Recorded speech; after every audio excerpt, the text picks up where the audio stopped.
There she is. Excellent. Hello. Great to see you, Rachel. You too. Yeah, I love the fact that we have to do this from afar. It's obviously future-wise, side by side will be the aim, but how fabulous to be able to do a joint FashMash Live on Instagram Live, no less. Exactly. It's all come together. Here we are. Indeed. So we've had lots of friends join us already, and I can see so many more joining, which is super exciting. Oh, yay.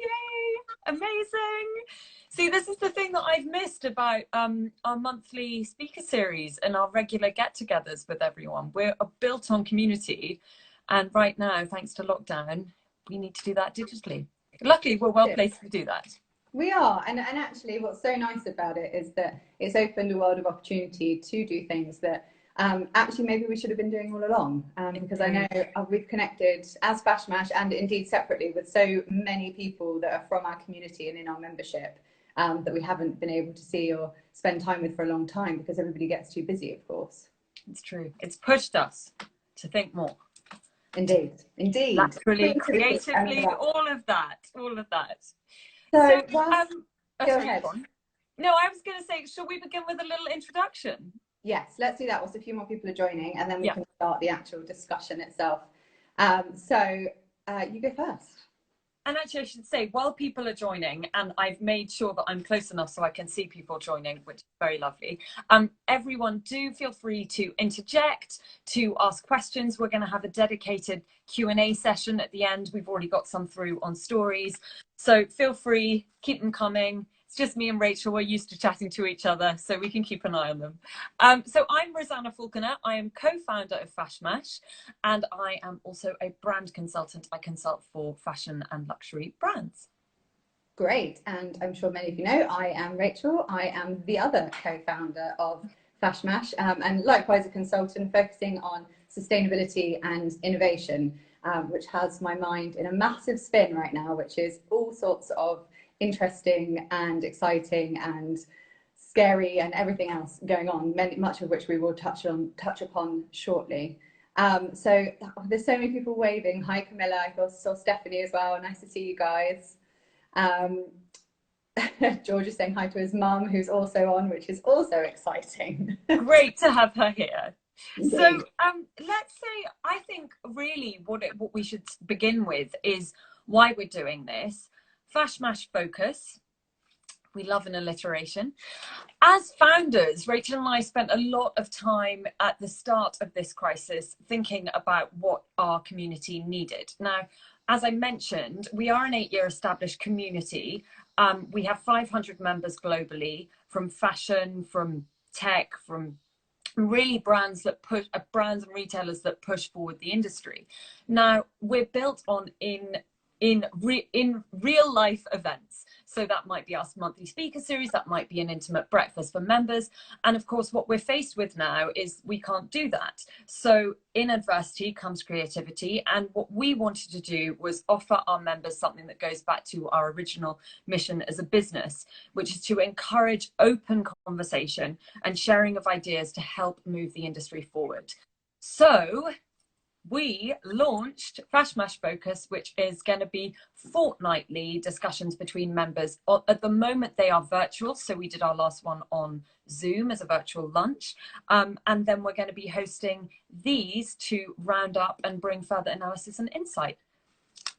Yeah, and I think what's really interesting about it is, you know, as Rosanna said, we've been doing this for 8 years now, and that membership has really, really evolved in that time. And the industry obviously has completely shifted in that time. So actually, in many ways, it really feels like we're going back to basics of just interacting with the community and doing what we've always been intending to be about. So the first one last week really focused on what's happening with the pandemic and the impact that's having on the industry. We had some amazing brands joining us. We had Xenia, we had LVMH, we had Heist Tights, we had Felix Capital, the VC firm, and we had List, representatives from each of them, and obviously the two of us.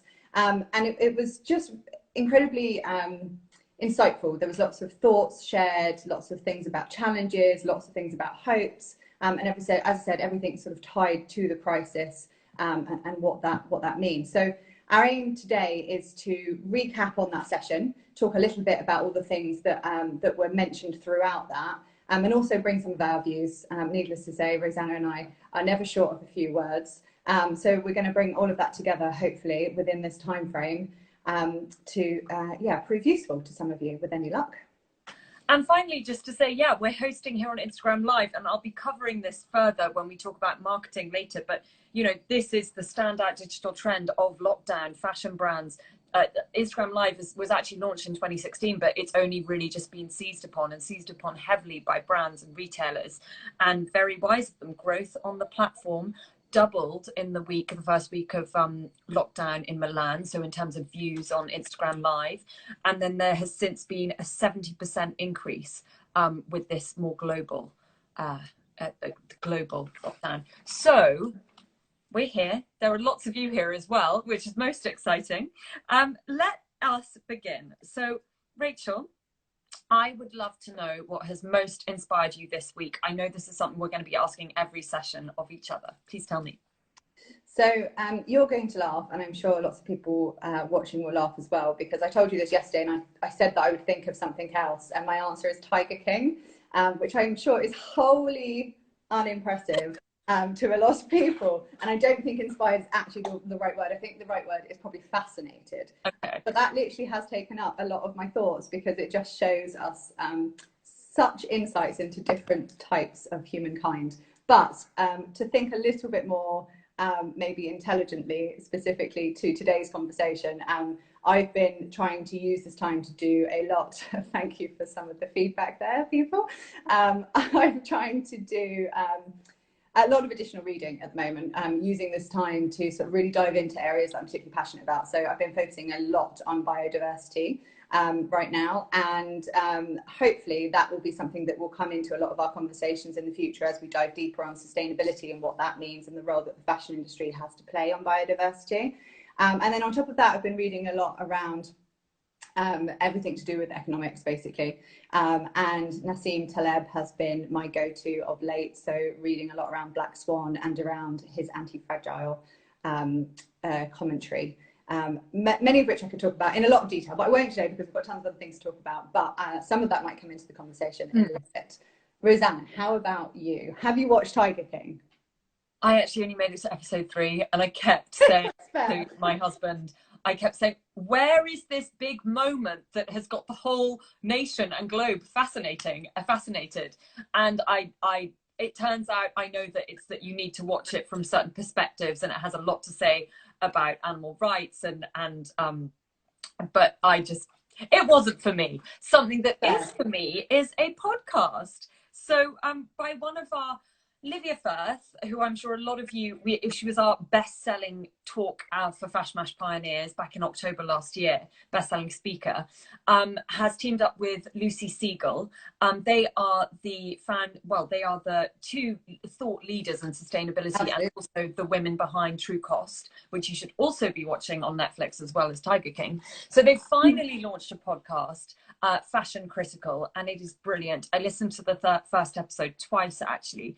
And one conversation that really sparked my interest in that was with Kalpona Akhtar, who is from Bangladesh Workers Association, and she spoke at length about the plight of the 2 million Bangladeshi garment factory workers. There were comparisons to the industry awakening, rather like after Rana Plaza, and the selfish nature of brands in how they're handling this crisis. So that was my fascination of the week. And Rachel, I know you have a lot to say on supply chain. You're pretty well versed, aren't you?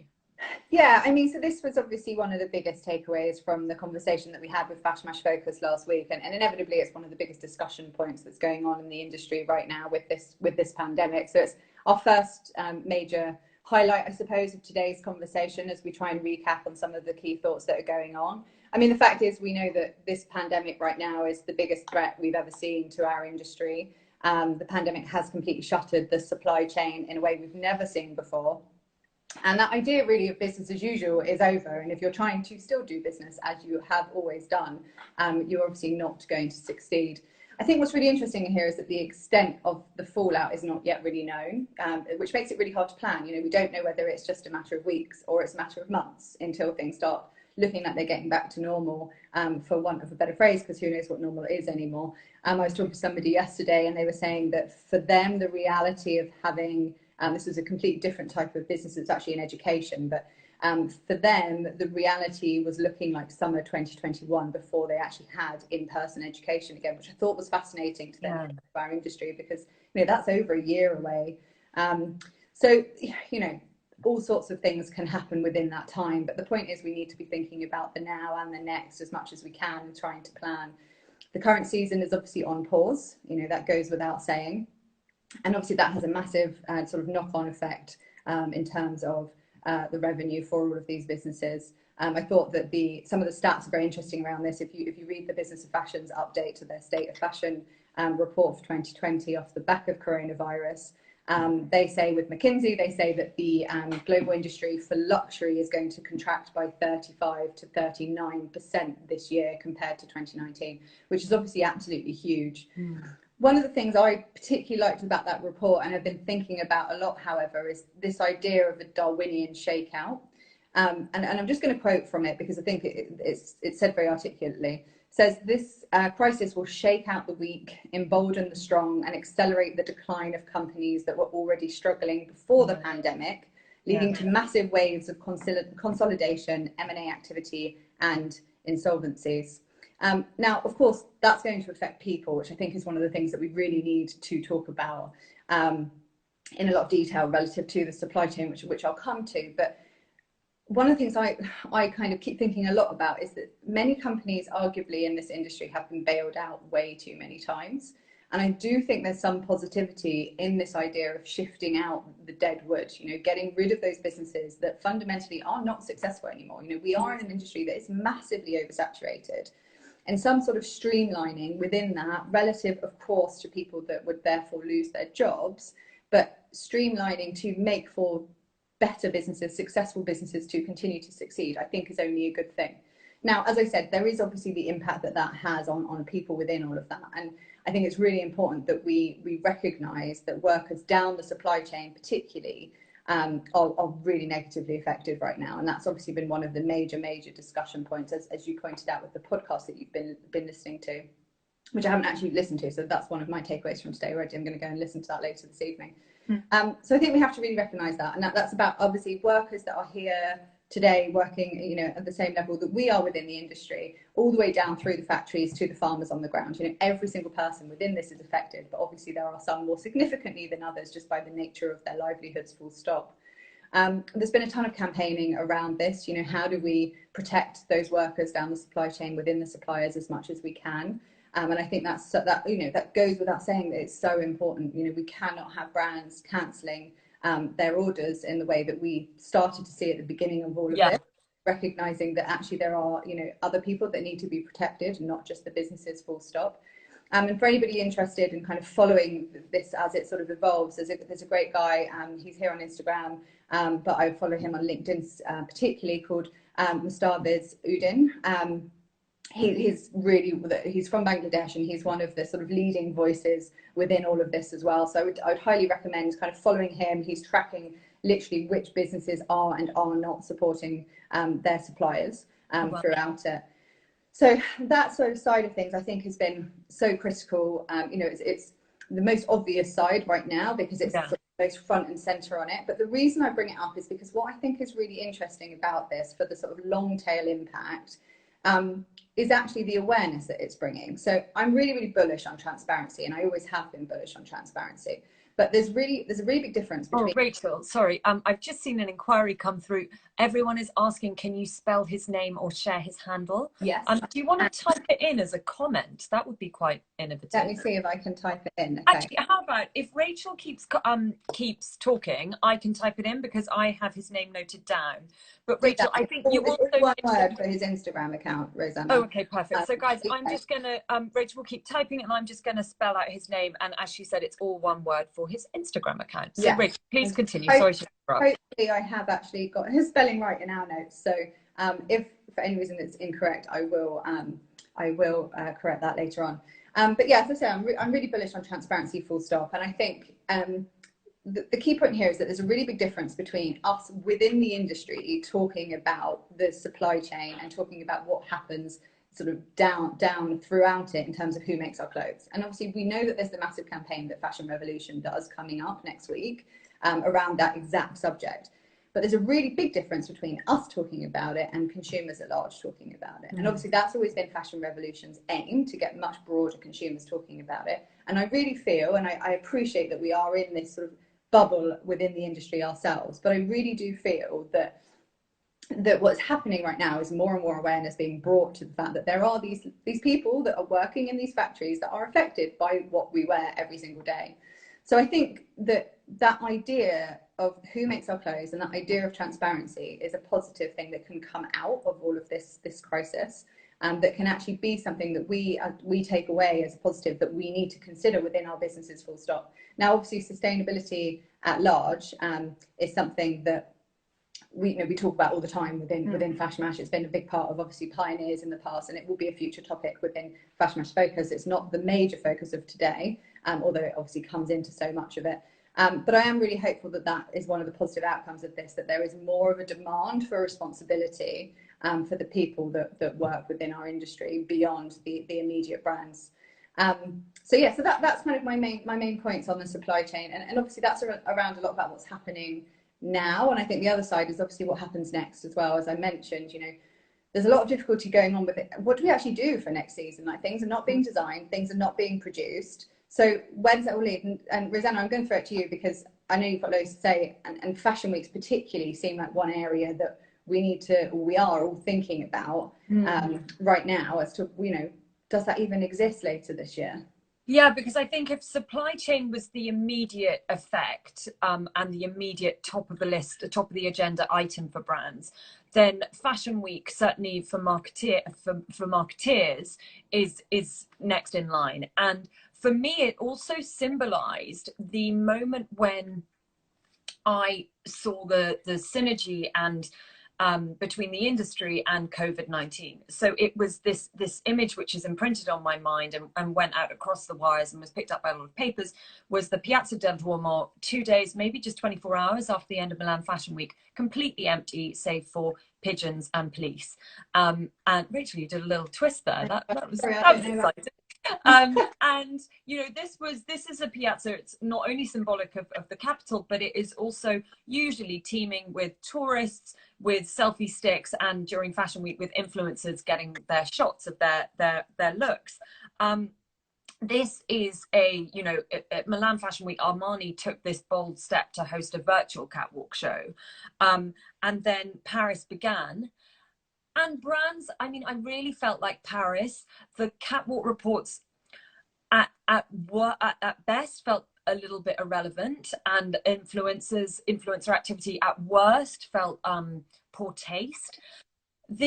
We saw brands like Net-a-Porter, Love Shack Fancy, Agnes B cancel events, cocktail parties, catwalk shows, but most of it went on as normal. And it was really at the end of Paris Fashion Week when there was this moment of actually the elbow pumping over air kissing isn't enough. It became very evident we were going into lockdown.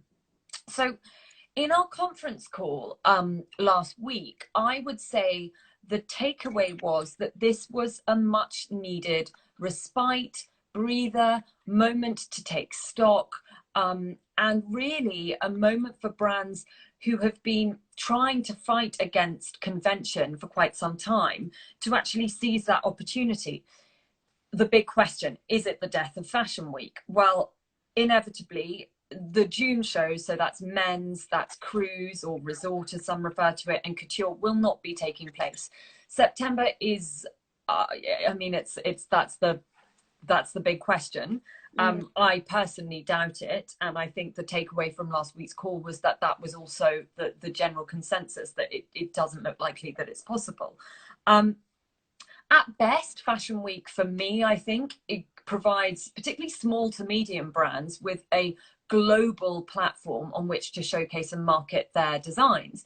At worst, it is a terrible drain on time, resource, budget for brands that are already stretched, not only, and then that's not to mention the environmental impact. One of our members, Elizabeth Patton, wrote a brilliant article back in January, February, for the New York Times about the environmental impact of the four fashion capitals and fashion month.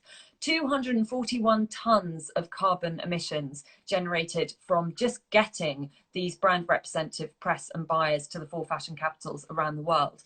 So it's time to change. And I think I also want to cite Claire Farrell, who is of Extinction Rebellion. She was our last speaker at FashMash Pioneers about 2 weeks before lockdown.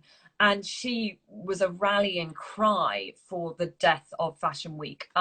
Extinction Rebellion have been lobbying the British Fashion Council to cancel London Fashion Week for some time now. And specifically, she said, it has to change. People could be using that imagination and talent for the greater good. The system is FUCK'd. The industry is awash with disposable practice. And now, thanks to COVID, that has been granted, and I think this is something that's picked up across industries. COVID has provided the response to the urgent environmental crisis that we needed, and it's given us that result. So I think really, ever since the digital revolution, which obviously was partly the reason we founded FashMash, that time back in 2008, 2009, McQueen did his seminal Spring Summer 2010 show in Paris, which was live streamed. Nick Knight and Show Studio were involved, and it was a real gasp moment. I remember watching it at the British Fashion Council, and none of us could quite believe it was happening. And we all thought, and I think FashMash members and Rachel will agree, we all thought this was going to be the moment that marked a new way to showcase. And it wasn't. Brands have been struggling, haven't they, Rachel, to really get off that traditional platform? Yeah, I mean, it became a bit of a gimmick, I think, didn't it? And then people gave up on it and thought, oh, let's just go back to tradition. And I think Beer actually just made a really nice comment about this idea that maybe the stars are aligning within all of this, and that actually maybe now is the moment where we really think about change. And I just wanted to talk about Marc Jacobs, who actually is not the sort of designer I would normally imagine to make such comments, but he yesterday was doing one of the Vogue global conversations that they've just launched on Zoom, being interviewed by Edward Enninful, and he was really, really candid, and he just said, nope, I'm not designing a collection right now. He says he doesn't know when he's going to start it. He doesn't even know full stop whether there will be a Spring Summer 21 collection, therefore, and that obviously being what he would normally show in September. And he said the reason was because they need to go and look at fabrics, obviously, and that's sort of the starting point for creating the collection. And those fabrics come from Italy, usually, so they're not able to do so.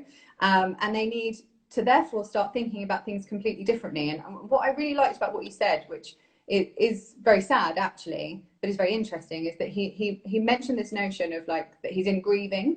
And he's not in grieving because of the fact that he's not able to create a collection, though I'm sure that is a big part of it. He's in grieving because he needs to think about a new way to work. And he says what we've got to do is grieve for our old processes to be able to make way for the new. And I just thought that was really interesting to say, actually, is this a moment in time where they say, okay, do you know what? This is really what's not been working. And now is the time when we can stop and think, you know, what do we need to change? And how can we do things differently? And I think what the crisis has therefore done is outlined or given us essentially an acceleration. That's the word that he used as well, an acceleration in a direction that we need to move in anyway as an industry, and that we can learn from this and that we can take away from it, hopefully, quite a positive outcome, which is that, you know, if things have slowed down, then let's rethink the way things are done. You know, why are we showing spring collections in September and then releasing them before it's actually that season anyway? So there's so many shifts, which obviously we could go into so much detail about, but maybe this is right now the time that we're able to do so and think about it properly and change it for a positive outcome. I also just want to see, I'm seeing lots of really insightful and well thought through comments coming through, which is so exciting to see this kind of interaction. One which I'm just going to pick up on here, a good stat, and I always love a stat. Elaine Sullivan has said, China relaxes a little and Hermes sold 2.7 million in store in one day.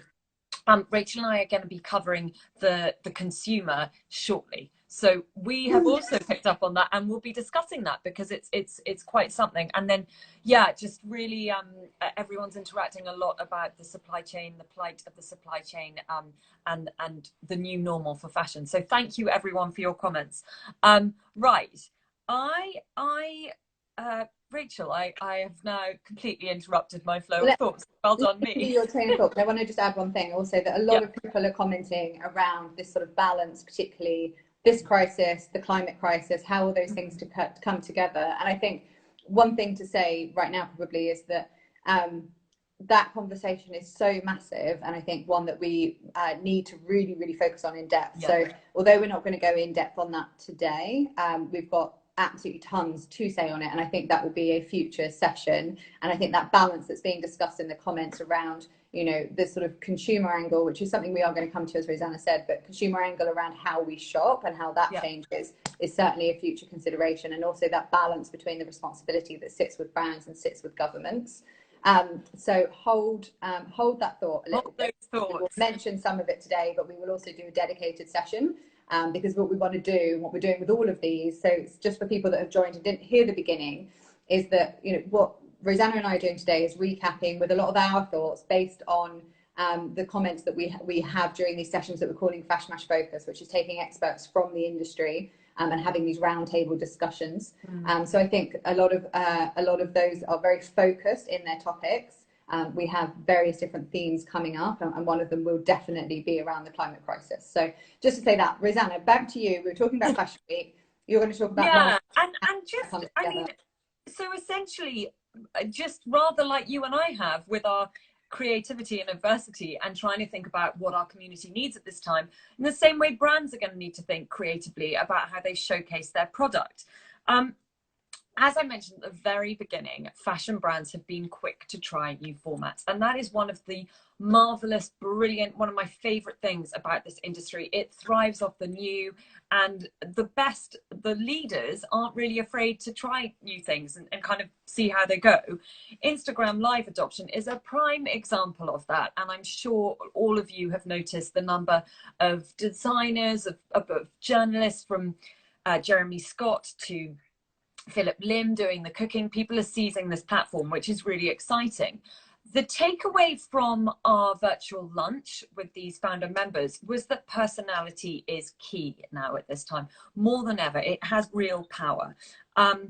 Personal communication is important for brands. It always has been, but now it comes to the fore because consumers are looking to connect on a human level because of this monumental change that we're all going through in our lifestyles and in our jobs.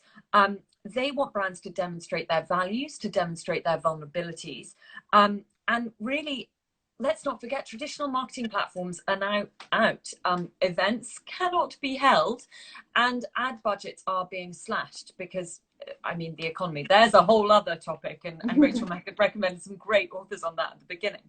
So consumers want to see people and content that is genuine. I mean, that's what marketers have been saying for years, but now more than ever. And we all agreed on the call that there are various ways of doing this. So first of all, founder-led brands. A couple of us mentioned JJ Martin of Le Double J, and if for those of you who follow my Instagram, you will know I am a woman obsessed. I see her as my spirit animal. So she is based in Milan and started a really fascinating series on her stories on IGTV about what it's like to be in Milan under lockdown. She's very wise. She does a lot of meditation, and a lot of them were meditation sessions. And she gave a positive perspective on it, which a lot of people found hugely helpful. But also, interestingly, they put on Le Double J's platform, and their brand has openly said, we wouldn't normally post this kind of content on our platform. It's usually much more, I suppose, commercially driven. But they've seen such great engagement from that personality of JJ and from the wisdom she has to share that they're putting more of it out there. And it's seen huge success. It was also picked up by Vogue USA. And then there are other brands using the founder-led option. So Mara Hoffman has been tracking her homeschooling. There has been even brands on a small level, small brands have decided to very openly talk about how they, as founders, are, because their distribution centers have shut or their studios have shut, they are dispatching e-commerce orders themselves personally from their kitchen. Olivia Rubin, who I interviewed recently, is one of those brands. And all of that personal touch means a huge amount.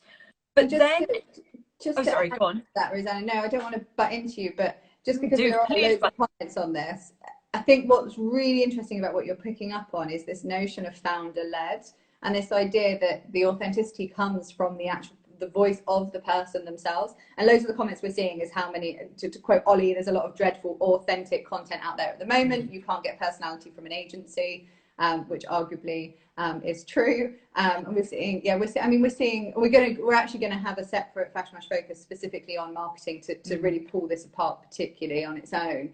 But I do think there are a lot of bad examples there. So I love that you've picked up on this notion of, given how much content there is right now. I mean, I feel like I'm on Zoom calls and everything else sort of, or listening to webinars constantly, which is amazing because there's so much good content, but there is sort of an overload of it as well. So I love that you've highlighted an example where it's really strong because the authenticity comes quite naturally because it's the founder themselves.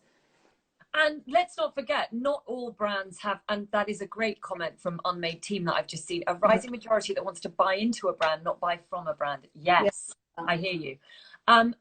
So not all brands have founders, or if they do have founders, I mean, obviously they all have founders, but they might not be public facing.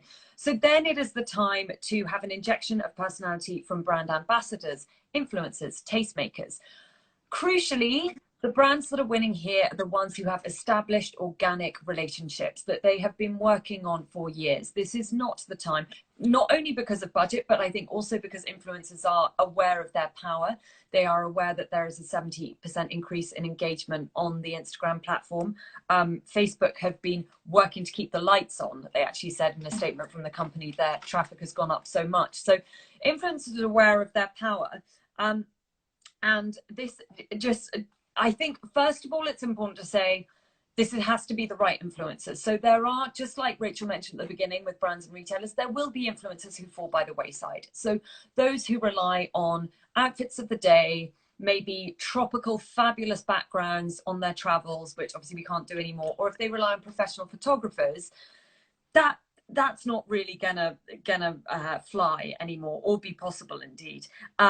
It's also worth saying, I think, that influencers built on excessive consumption and on affiliate links, it risks looking outdated and it risks looking tone deaf. And that was definitely something we were all in agreement on as members. And it's the same with emails as well. I've noticed it on email campaigns, still absolutely overloaded with, buy this, buy this. Which it's tone deaf, exactly. And particularly, I'm still seeing fast fashion hauls. And don't get me wrong, and I think JJ of Le Double J said this very well in the first email she sent out post-crisis. Fashion brings joy, and it has such power for us to alter and affect our mood, which is hugely important right now. Think of people who are dressing up for Friday evenings, and we've all, after a month of this, realized we can't just stay in our tracky bums with holes in. But I think it's about the way that is positioned. So I then wanted to focus on, there are those who are still doing their same content, which looks poor taste. There are those who they've gone completely quiet because maybe they don't know that as influencers what they should be posting right now. But I think there are those who have seized this new space with real fun and real personality, and they're bringing positivity to a platform that, for me, has felt a lot more wholesome since this crisis, actually. It's amazing to see everyone from global leaders to supermodels baking banana bread, for example. That wouldn't have really happened pre-corona. So really, to cite some ones that have struck me, we've seen Leonie Hanna, the German influencer, who is doing daily IGTVs of what she gets up to in self-isolation. And these are, it's her making her breakfast. It's her, wait, I've just made it sound really not as exciting as it is. She's doing fantastic things, like she did a fashion week at home, and she dressed up just as she might for fashion week, but styled it really, really quickly, really well. Her video editing is fantastic. She's seized this opportunity, and I think used it as an opportunity to hone her editing and content skills. Then we've got the success of TikTok in the fro, has such rhythm and been doing really brilliant uses of that. And then there's Doina, who, rather like JJ, was one of the first to experience lockdown because she's based in Milan, and she founded her At Home With Instagram live series and has been interviewing Lindsay Wixon, Barbara Sturm, Livia Firth. All of this is in using their platforms in a very purposeful way. So I think personality and purpose are key. And finally, it's creativity, you know, it comes down to, as with actually everything we're talking about, like just trying to approach things in a different way rather than a sort of selfish or gratuitous way, I suppose. Yeah, thanks. I got a couple of shout outs there. Thanks, guys. People are admiring your content as well, Rosanna, as is, of course. And then just finally on influencers, I think we should also say, and this is probably in about a month's time, we will start to see the results of this. So studios are closed, model agencies are photographers, the whole premise of how product was shot, stylists, makeup artists, hairdressers, it can't happen anymore. So a lot of brands are outreaching to influencers requesting that they shoot. And there are influencers, the ones in the Fro and Leonie, who I mentioned in particular, really have a great studio set up at home. So it will be very, very interesting to see how that comes to the fore in marketing in the next few months. So now, the consumer, and this is who it's all for after all. Consumers are watching brands, they are watching influencers, and with regard to this values of the brands, they're watching who has stepped up. So there's LVMH, who are making hand sanitizer. There is brilliantly on our homegrown turf, Phoebe English, Tatum Jones, Holly Fulton and Bethany Williams, who have founded the Emergency Designer Network for making PPE. And I think that is so heartwarming. These are small brands. This is not the budget levels of LVMH, and they're going above and beyond. So is it that consumers, I hope, will be taking note of who has stepped up and who has just tried to, as Rachel was saying, send out the same commercial messaging and see how that flies. As discussed by a commentator earlier, in China, there has been this upswing. But will this occur globally? And I think the note I want to finish on here is our takeaway is actually that certainly in the UK, there will be a return, this shift in consumer mentality to post-war. We will be looking to local products, local shops, supporting the community, a conscientiousness of what we consume and a slowing down. The author and journalist, but I should also say one thing that we were all in agreement of is a complete slowdown and a stop of consumer spending is not what we want for the economy. In the podcast that I mentioned at the beginning, the author and journalist Tansy Hoskins was interviewed by Lucy Siegel, and she really summed it up for me. So she mentioned how fashion activists have these pleased consumer to just boycott fashion, stop shopping altogether. This is the way forward to a sustainable future for the industry. But really, COVID-19 has been this catastrophe enforced upon the industry, and it shows that it's not that boycotting it completely is not the way forward. This could result in the starvation of millions of people globally, and actually we need a global conversation with warehouse workers and supporting them, a global look at the supply chain. This is all the things that sustainability activists like Livia and Lucy have been saying for years, and we need an empowered consumer. So a consumer who, it's not empowering to shop fast fashion and to feel that desperate urge to buy another t-shirt. It is, we need an empowered consumer who has a complete realignment in her approach or his approach to shopping. So this, for me, I think will come in innovation from brands and how they present to the consumer.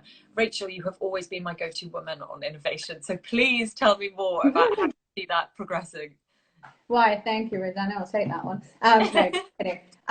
And listen, I mean, I agree with you. And I think the consumer conversation is so interesting because there's so many different viewpoints on it. And you're right, there's the balance of, you know, the industry's survival full stop, which obviously certain companies will not survive. The industry at large will, even if it is in a completely different form.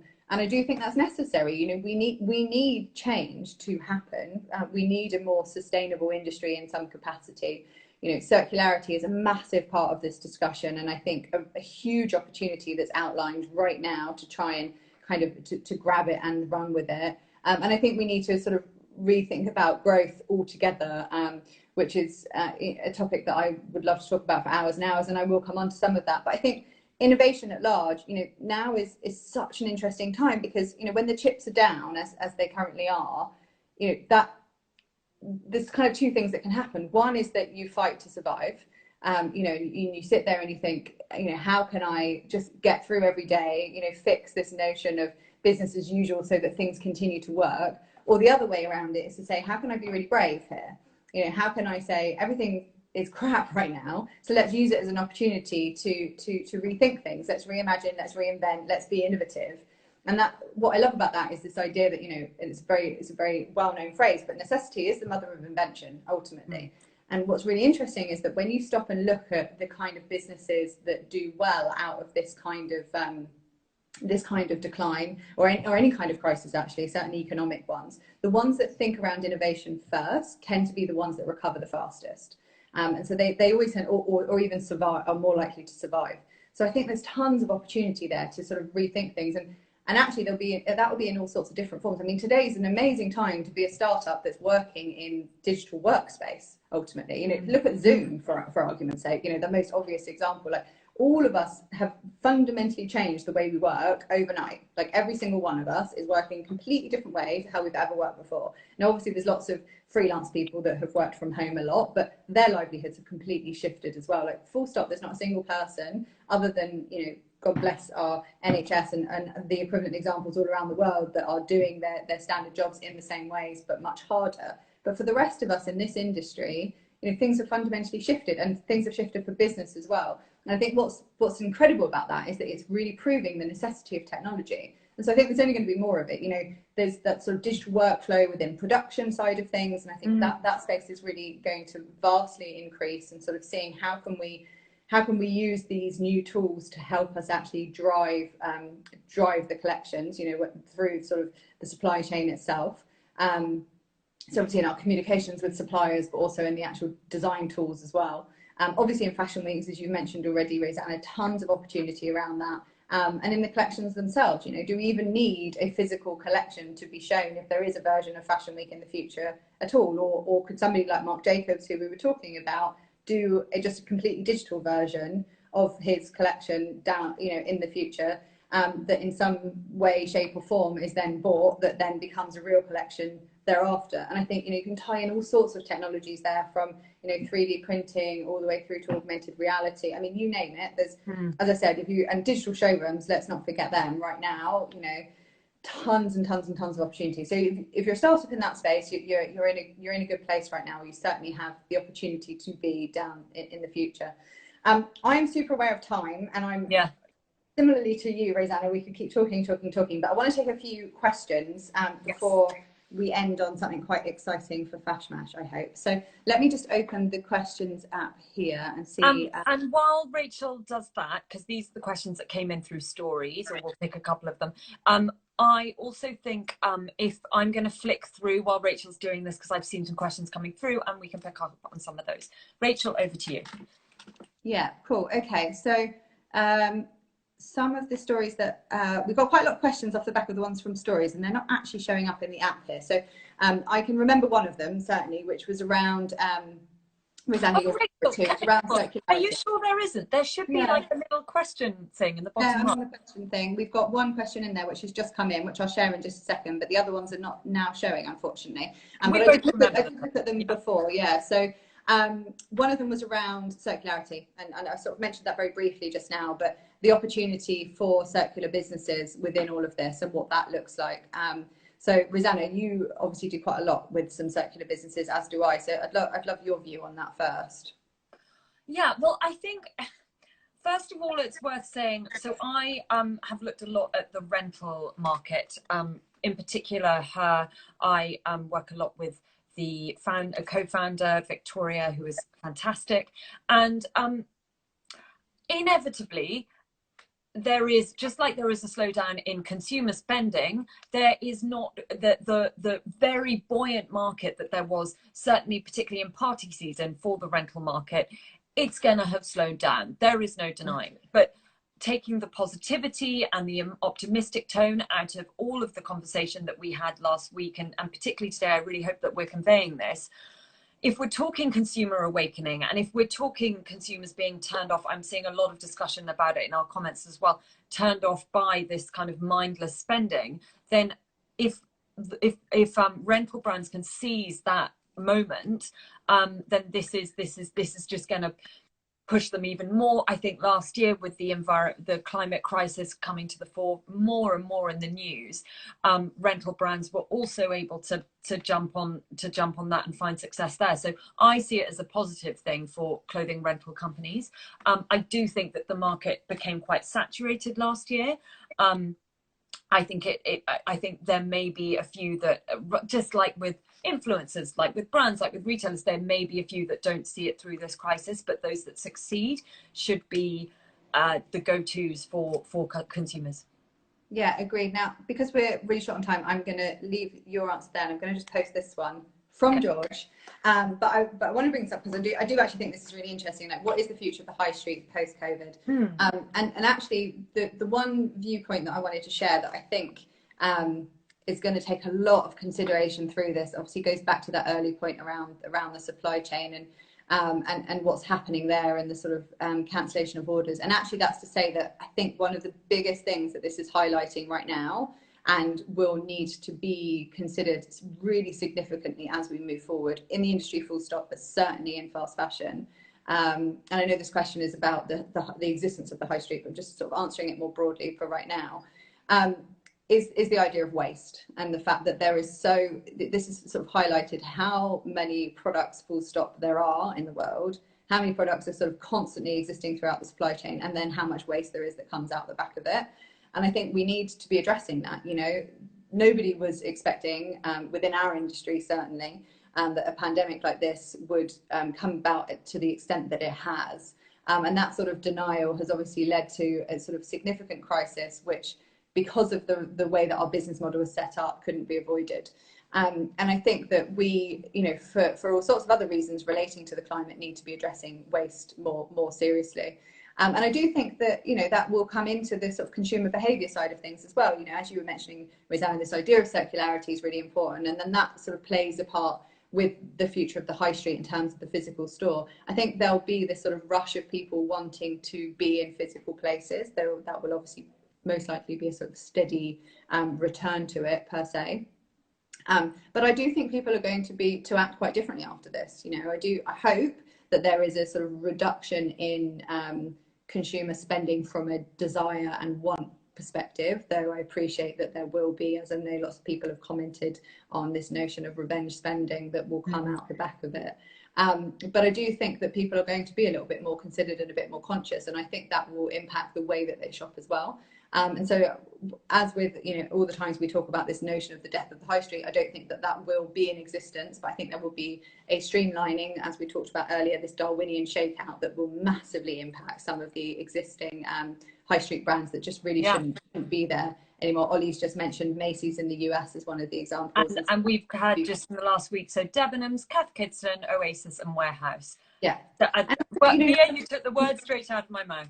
But none of these are a surprise, though, are they? Not a single one of those makes you think, oh my God, like how is that happening to them? Because all of us have been saying for a long time that that's the case. I think it's also worth mentioning from a brand perspective. Rachel, just say your camera's flipped again. From a brand perspective, so there's been a lot of discussion about business rates on the high street for the last 2 years and how extortionately high they are. Gap last week was negotiating with their landlords to basically delay payment or not pay for this period. So it is going to be a time when brands start to take back the power on their business rates and with their landlords. So I don't think we're going to be looking at a dead high street, because the rates for the spaces on the high street are going to become more achievable. So that will be very interesting to see progress as well. Rachel, how are we doing for time? Do you think we have time for one more question, or should we just go straight in? I think to hop to our little announcement, because we were going to try and keep it to 45 minutes and we've already been 51. So on the basis of moving along, let's go to our little announcement, because I'm really, really excited about this. Let's indeed. So Rachel and I felt so enthusiastic after the virtual lunch last week. We were filled with so much hope. And it kind of, we didn't expect that. I think both of us expected it to, we're talking about COVID-19 with brands and retailers. We thought it might be quite a sad conversation, but actually if the focus was there, and I think that's what's come across in this conversation, and certainly from the feedback that you're all giving us, that it can be a much needed and dramatic shift for consumers, brands, and something that actually the industry has needed for so long.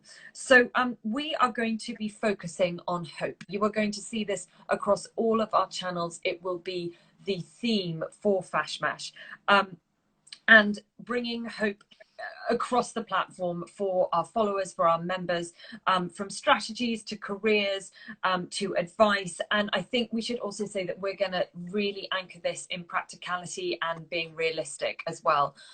Rachel and I we've both worked in the industry for well over a decade now, and we aren't, we're not at the kind of dreamer stage of fashion. We will always be realistic and practical about it, but hope is very much there for the industry. Rachel, you have more to say on this, don't you? So I just wanted to add that I think what's been really interesting, and I'm always the optimist. It's my nature, and I like to approach these conversations and think about, what's the positive thing that can come out of this? How can we turn the things into an opportunity? And I think hope is one of those words that you can sort of shrug off and be like, that's an idealist perspective.